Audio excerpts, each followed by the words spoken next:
I may have misunderstood this, but I thought there was a recent sort of movement amongst Western writers to translate dukkha as stress instead of unsatisfactoriness. There's only one writer who's that. Who was that? One who's a Zoom next week, Saturday. Can't mention any names here.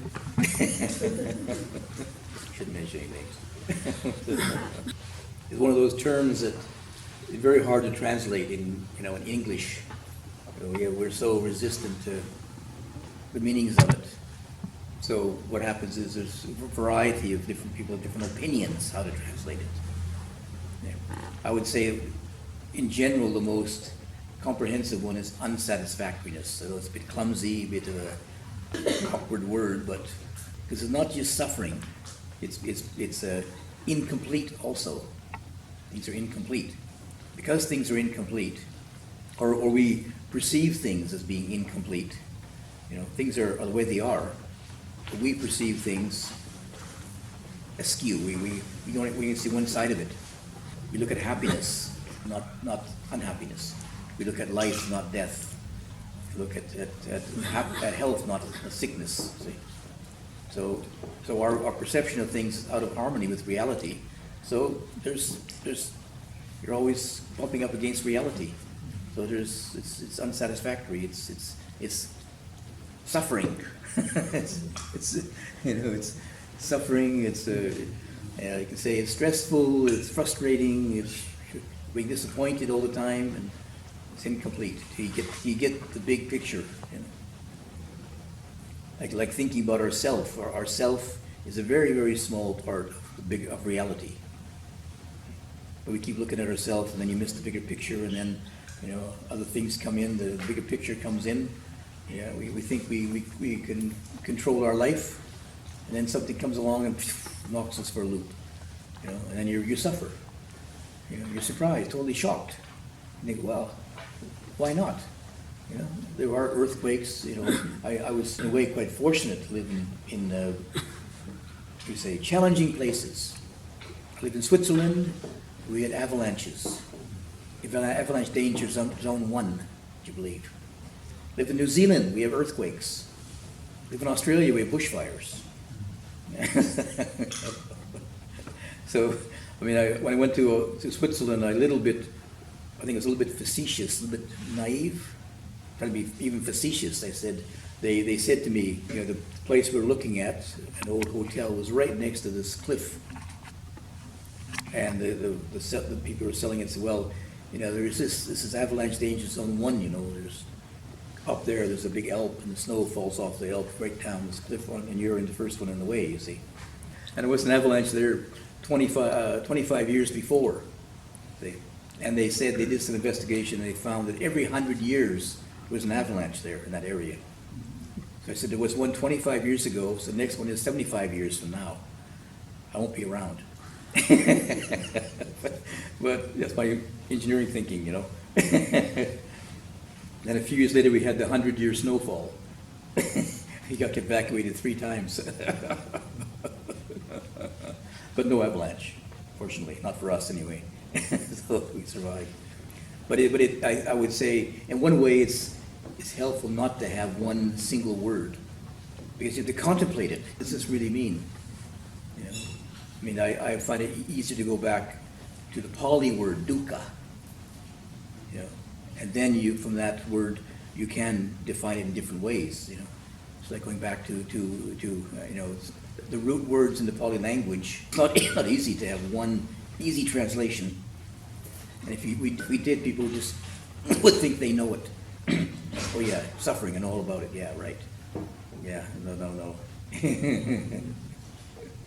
So you have to reflect upon it, contemplate it, and come up with your own word. Your own word. What does it mean to you? Imperfection. Till you get the bigger picture, only seeing one part of it, you see. Out of the flow of reality. So it's meditate, and so I really enjoy it. This is kind of make your life meaningful, the life journey meaningful, and also prepare for the ending, like a peaceful, happy ending, right? Yeah, ideally, yes. Yeah. Yeah. Yeah. Peaceful, you could be, every moment is an ending. Yeah. You never know when the final ending will be. Try You walk out in the every street moment there, to make be your careful. life meaningful, right? Yeah, we think, oh yeah, maybe, I'm only 74, like, I should live another 10 years, and you walk out in the street and flap. Who knows? And, yeah. And so, like, it was a very educational in a way, reflective.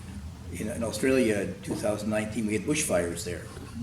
And of course, we always think, well, not me, but first of all, it was 50 kilometers away. We're in the smoke, 40 degrees. We're in the smoke. Then another time, and we left just because it was 40 degrees and not very pleasant. We decided to go shopping in an air-conditioned place for the day. And then what was the next one? Another time we had a lightning storm, and it was one started 10 kilometers away or something or other. But the wind was blowing east, and we're north of it, so we weren't in the path of it.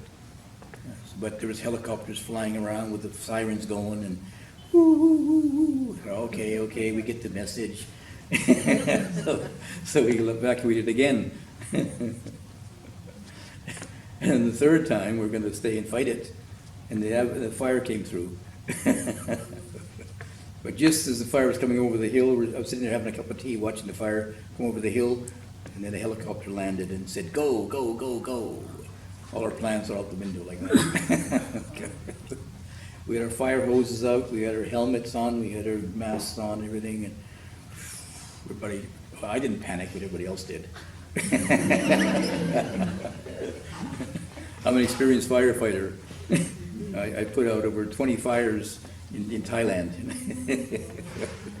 Of course, they're not quite the same as the Australian fires. But, what can you do?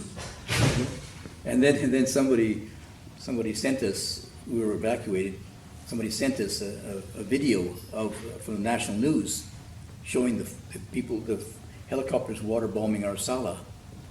And beside it was a building burning. And she said, "Oh, that must be the communal house, the monastic house, which has the monks' toilets and showers and kitchen and things." And I thought, well, a bit unfortunate if that burns down, I mean, our chocolate gets burned up and tea gets burned up, but it can be rebuilt again, Then I looked again and, no, that's my place. That's my house burning. And then that really hurt. If it's a Sangha supply room, it's okay, it's sad, but okay. But my place, no. I'm making. Yes, yeah, really get home. And my stuff in it, So, we talk about impermanence and stuff, and you reflect upon impermanence, but it still hurt. And what can you do? You just have to let go. But then kind of, I don't know, almost ironically, out of that disaster, I got a brand new hut, which I designed for myself. So, when I was staying in was not my style, So, I didn't like the decor, But the one I designed myself, that's perfect. So it was a positive outcome out of it. Good karma. Yes, yeah. You let go, and then you get something, some payoff. Not all the time, mind you. You talk about pain, being friends with your pain. What do you suggest? How do you do that, to be a friend with your pain? Well, I mean, isn't it logical? Doesn't it make sense? Be friendly with your pain. You don't have to like it. That's the So you're not saying you have to love it, but if the pain is there, the pain is happening to you. It's a reality, right? Yes. So what do you do with it? Can you, if you fight with it, is it successful? Is it feel good? Or can you kind of be friendly with it?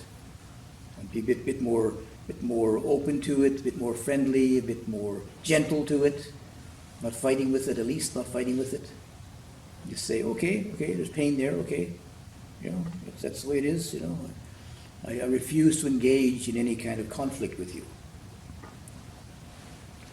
Not easy to do, No. because most of our habits are, you know, for most of us, we have all our life been fighting with pain and trying to conquer it. And we've had a very unskillful attitude or habit to dealing with it.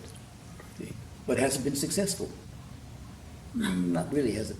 I mean, you can reduce it to some degree, but, you know, there's always pain there of some kind. It's, you know, physically, mentally, whatever. You know? But if you change your attitude and just try to be more friendly with it, you know, you might notice by changing your attitude, you have a different relationship with it, and it changes too. It doesn't necessarily go away.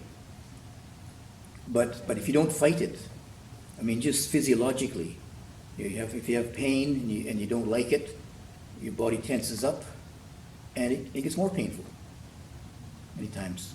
Your blood circulation slows down, and you get more tense, and pain gets even worse. You know, grit your teeth there, and maybe, you know, after a while, maybe it changes itself. But I mean, at the time, it can be even more painful, excruciating. If you can learn to relax with it, you have a different relationship. At least you don't fight with it, which compounds the pain, and physically and mentally. I don't want this, but you don't want it, but it's there, isn't it? What can you do about it? Yeah. So you just try and, I mean, it does require some practice, because it doesn't come natural to us, put it that way. Yeah. That's why the Buddha gave us this reflections, you know, impermanence, unsatisfactoriness, no permanent self, because it doesn't come natural to us. But the Buddha had the wisdom. He realized the cessation of suffering, his own suffering. He realized the cessation of it. This is a path he trod, he traveled, and it worked for him. So he gives it to us. Try it out. And you know, for some people, it does. I would say, if people, you know, develop the practice in the right way, it does work. I would say. You know, I have no doubts about it. But it does require some effort. Good luck. Yeah, that's the hard practice. I mean, yes. I've always had a big interest in Buddhist cosmology or the devas and the levels of heaven. I think you know, Buddhism could kind of connect the dots and educate the UFO community. Like, I'm involved in the UFO community, and they describe like orbs. They could be devas or alien types of ETs and flying saucers. What do you think? Can you give like sort of any kind of Buddhist analysis of UFOs and extraterrestrials? Like the Buddha described thousand-fold world systems, right? Many world systems and things like that. How do you know? I'm just reading like the Yeah, suttas. but that's the trouble. See, it's hard to verify all this stuff. You know, even these people. You know, there is in the Buddhist tradition, there is sort of a cosmology established. How do people actually know it? Are they you know, they really experience it, or are they just daydreaming, fantasizing, or hallucinating actually? Yeah, what about that? Like the Buddha, he gave us like description of the cosmos. I suppose some monks like Muhammad Galanas went up to Maybe. Tawatim's heaven and Maybe. described that. Maybe you know, and it's hard to, you know, here they are having this, you can say, kind of like a, you know, a superhuman experience. Trying to put it into ordinary everyday language. What does it mean? Like the same with rebirth, future rebirth. What does it mean? You know, here they are talking about experiences which are beyond everybody's comprehension. You know, and they're trying to put it in everyday language. So we can only think in everyday language type, you know, everyday language terms. What's that really like? You know, what are they talking about? Yeah. All we can do is put it down to our level, and most of us, we relate it to, oh, I'm reborn as a frog. You know, or hopefully better. Okay. It's a deva. I'm born as a celestial being, you know, me. me, you know, my name and, you know, my particular nose and appearance. No. That's just the elements come together in this form, and then it's dissolved back to the elements again, and you're gone. This is gone forever, you know. There'll never be another Tiradhammo. Thank goodness. I think I like the language used today is different than like 2,600 years ago. Like the Buddha described in the Heaven of the Four Great Kings, first heaven, like floating cities, and David's going in and out. People describe all these UFOs, and they describe UFOs, city-sized UFOs. There's been descriptions like that. So I wonder if the language we have today is not recognized compared to maybe the ancient scriptures. Yeah. Could actually shed some light on it. Maybe it's, yeah. Who can verify it? That's the trouble. You know? Yeah. And the Buddhist, I say the Buddhist, his purpose is to try to guide us to be able to see things as they really are. So, you know, some of the speculation in that, I mean, can you know it as it really is or not? Or are you just fooling yourself, or, you know, just you're putting your energy in the wrong place? Can we really know that stuff? Yeah. I have no gifts of superhuman powers to go up to the higher heaven realms, you know. It's not on my plate, you know. So I don't go there. I think like 1 million people have actually seen UFOs since 1947. So we're probably a lot I've of. really seen it. Yeah, right. Yeah. How many stories have been debunked in the meantime, you know? So, you know, it's really in the realm of subjectivity. You know how many people have been taken up by extraterrestrials and operated on? Millions and millions have gone up in silver cigar-shaped things, you know, and like mass hallucination, you know.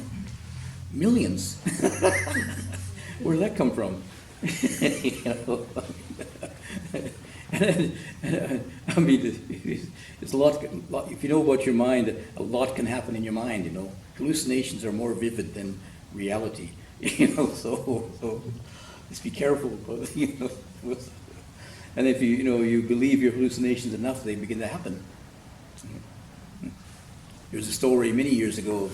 He wasn't actually a monk. He was a Thai meditator, a layman, and he apparently had very good meditation, and he apparently saw some things, you know, had some visions or something or other, and he said, oh, in the future, very strange. He said, there's these pathways. You know, wide pathways with no people on them, and along the side of it, there's these trees with straight branches on them. You know, all linked up. You know? He was seeing roads with telephone lines on them, you know? But he had no language for it. And they had no words for telephone lines or roads even. It was a pathway with trees on it. Or there's a saying in the Tibetan Buddhism, when the iron bird flies, you see. Somebody had a vision of an airplane, but the closest equivalent was a bird, when the iron bird flies. And horses run on wheels, he said. Because they had no word for trains or planes, you see. So, you know, so what's the Buddha talking about? Oh, yeah, right. Question, yeah.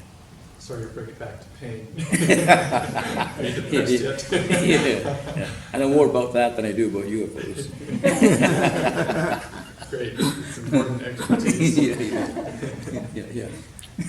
So I've heard that the Buddha actually had a bad back when he got very old, and that somewhere he said that the only time that he was free of it was when he went into the jhanas, deep states of meditation. But I also heard that even though that was available, that the Buddha and his disciples didn't always just go into the jhanas when they were sick or in pain. They sometimes investigated pain. And I've lived with chronic pain for a long time, about 10 years, and I can't get into jhana. Too much pain and distracted by pain. Yeah. And I'm curious about investigating pain directly. I mean, I have no choice to some extent as a way of actually dealing with pain, actually abiding with it rather than just getting caught in aversion Mhm. loop. Mhm. I wonder if you have any insight or advice on how to investigate pain. Well, this practice of friendliness is Yeah. I guess, the most useful meditation then. Is this the same as metta? Yeah. It's metta, yeah. It actually literally means friendliness. Yeah. But people practice in different ways. I mean, normally it's taught in the form of, spreading loving kindness to all other beings and that, but in order to make it effective, you have to start with yourself. You have to have a bona fide experience of well-being. And when you are well, then you share it. So if it's just, I tried to do this, I thought it was just spreading this around, So I looked in the book how to practice it. There's a book of meditation exercises, so it mentions about sitting down and bringing up friendliness and then sending it off to the one direction and then second direction and third and fourth and up and down, and after a while I got so dizzy I couldn't do it anymore. Got totally confused, I realized I lost connection with this feeling, this emotion of a state of mind of friendliness. I lost it. Too busy trying to spread it around, you see. So, but then when I was in England, then I recognized it was very valuable practice. I mean, Ajahn used to talk about it quite a bit in Britain, because so many people had a lot of self-disparagement. There were a lot of self-disparagement in the West, I guess, especially in Britain. So he taught people to try and be more friendly to themselves, or they're very developing your brain, your intelligence also develops criticism. Become very critical. You develop your critical faculties, and then that tends to come back on yourself. Become very self-critical and then self-depreciating, and you see all your faults and whatnot. Nobody's perfect, But then when you're critical, rebound on you too. You see. So we develop more friendliness, being more friendly to yourself, and trying to be more forgiving of your faults and yourself, your limitations and things. But so I tried to do it, and what I found the trick was that even though it sounds sort of selfish, you got to start with yourself. There's a saying in the Bible, "Love your neighbor as yourself." And it was very high ideal, but I realized I couldn't do it. And then I realized, after studying Buddhism, that the trick was love your neighbor as you love yourself. If you can't love yourself, you can't love your neighbor. That's why I couldn't do it. And so I had to go back to yourself. And then if you're more friendly to yourself, then you're friendly to everybody. You sort of like it breaks down the barriers of you and them. Like I say, the object and the subject begins to dissolve, you see. So when we get caught in the pain syndrome, what happens is that we get into this thing of me and my pain. It becomes a subject-object dichotomy. It gets reinforced. Yeah. I'm fighting with the pain. See? And that's ultimate delusion, that there's subject and object. We create it, you see. But with friendliness, you begin to now you have to step outside, me and the pain, me and this enemy here. And you're talking about cultivating friendliness towards a distinct physical sensation in the body. That's what I found the easiest. Yeah. It was, my knees were very, very common reminder. Sitting cross-legged in a concrete floor in Thailand, and after, at one time, I was sitting in my kuti, and one of the big obstacles in Thailand for I think many Westerners is the heat. After a while, it's just it's so hot there, you just get really dull and sleepy. Your mind just gets pickled, lack of clarity. So and you sit down, mind calms down, and you get more pickled and more dull and very peaceful, but it wasn't very clear. So I very cleverly thought of this technique that I sat in a certain cross-legged posture where the longer I sat, the more pain it came. As it seemed the longer I sat, the more sleepy I got. Well, as I got sleepy, the pain got more, keep me awake. Trouble is, when there's pain, there is stress on the body. So, okay, it kept me awake, but it ruined my body. But then, you know, I could use that. The pain was there quite often of the, you know, sitting too long and all this. We had to sit long hours, and so there was a constant object to focus on. And then I could use it first of all as an object to focus on, because it's much more stronger than the sensation of breathing. You see, the sensation of pain. You know, very strong point there. But after a while, you know, it was also damaging the body. But the other point was, then when the pain was there, just try to relax into it. Actually relax. And notice it as it was actually changing, it was pulsing sometimes. It wasn't as with the blood pressure, you know, the blood pulsing through the body, the pain got stronger or weaker or whatever, and, you know, just being able to observe it more dispassionately and not fight with it, not me and the pain, I gotta get over it, gotta conquer it or something other, but use it like a friendly object of observation, if you like. And sometimes it can relax so much. I think it was physiological, as I mentioned already. You know, your body relaxes, the blood circulation increases, you know, and just, you know, you put your mind on something, you know, if you have more concentration, your mind rises above the physical. That's why somebody mentioned about how the Ajahns using deep meditation to get beyond the pain. Because in Buddhism, the mind is more, is higher level of consciousness than the body. Yeah, there is sensation in the body, but it's a mind that says pain. A mind that says ouch. It's a feeling is in the mind. The sensation is in the body. So if you change your level of consciousness, you change your pain threshold, if you like. But there still is stress on the body. That's all. You have to take that into account too. So be careful about it. But then in friendliness, as an attitude, you know, it allows you to, rather than use that energy of mind to fight with it, use that energy of mind to observe it, open to it, receive it. You know, and as I say, the self, me fighting with the pain begins to dissolve a bit more, begins to soften. There's still pain there. There's still a strong sensation, but a sense of pain begins to lessen. It's not so direct, not so sharp, not so hard. It begins to soften. And the more you develop it, you know, the more, I don't know, depends on the kind of pain, I guess the intensity of it, you know, how much it will shift, it will change, you know. But we can change our attitude though. And fighting with it just makes it more painful. You know, confirming it, you know, and making it more solid, more of an object, a nasty object or something or other, then it's, you know, it's a wrong attitude, which will just compound the suffering. Then. So I mean, you have to be careful not to think of it as the magic antidote either.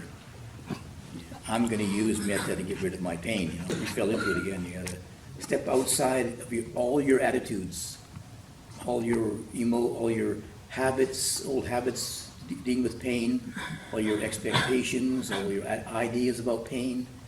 Got to step outside all of that, surrender it all, and just experience this particular sensation as it is right now. Completely new experience. Yeah. Say good luck. It's a hard practice. But if you learn that lesson, though, I mean, you say there's always pain in life, some kinds, physical, mental. Yeah. And once you learn that lesson, I mean, you.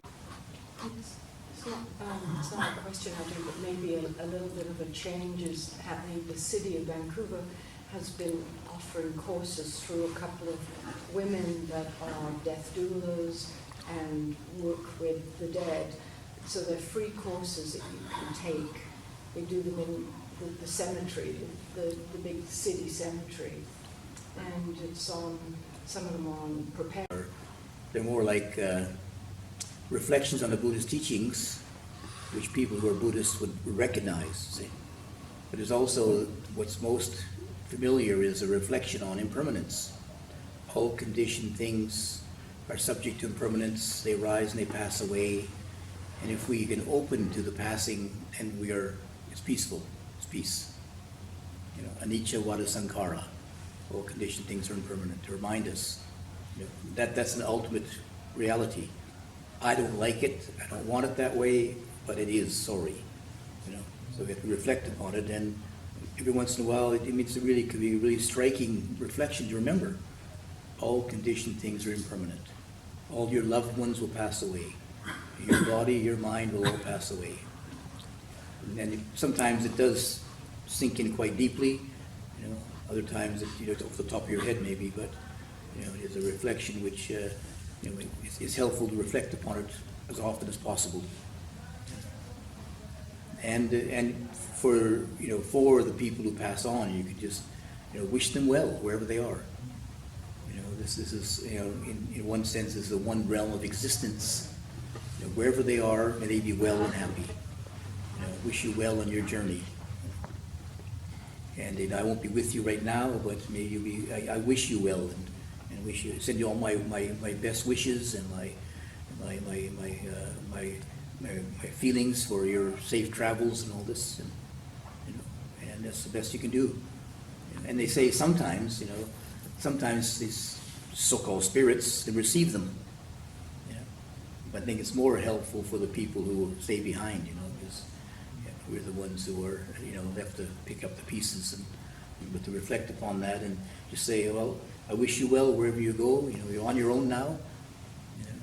I went to a funeral of some police general or something in Bangkok, and I was trying to say to people in Thai, don't worry about that person.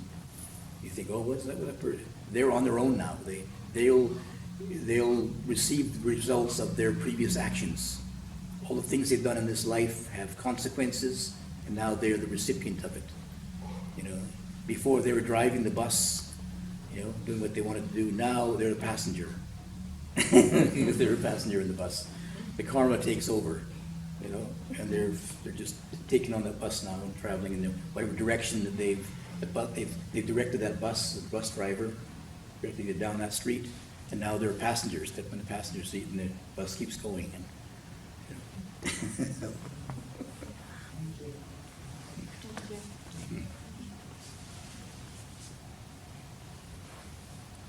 Okay, is that enough for today? Enough for the next 7 years? Yeah, when do you back, Ajahn? Never know what happens in the future, yeah. Yes. Thank you very, very much. And this will be uploaded on YouTube somewhere. Yeah, well, Wat Buddha-Dhamma, Wat Buddha-Dhamma I emailed them website. last night, so I'll send the files edited and get ready and send it to them. Okay, yep. Yeah, so I guess it'll be on your YouTube channel. Wat Buddha-Dhamma? Yep. It's right on YouTube. In Australia. Yep. And next Sunday, say something, next Sunday, there's a repeat almost, but a different, Yes, there's gonna same time, same place, different face. Yes. Thank you, Ajahn. Yeah. This is a hotbed of Buddhism, Were you born here in Vancouver? Born in Surrey. Born in Surrey? I was born in the same hospital as Ajahn Wow. in Westminster. Wow. A few years before. Yeah. Yeah. Grew up in Surrey. Wow. You were both born in the same hospital? Yes, apparently, yes. Yeah, Royal Columbian Hospital, Royal Columbian Hospital, yeah. We're so lucky. Blessed Hospital. Yes, yeah. There must have been a Buddhist bodhisattva running around somewhere. Actually,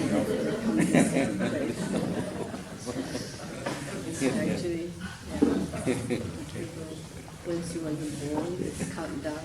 Okay. Thanks again. Yes, okay. All the best. Ajahn.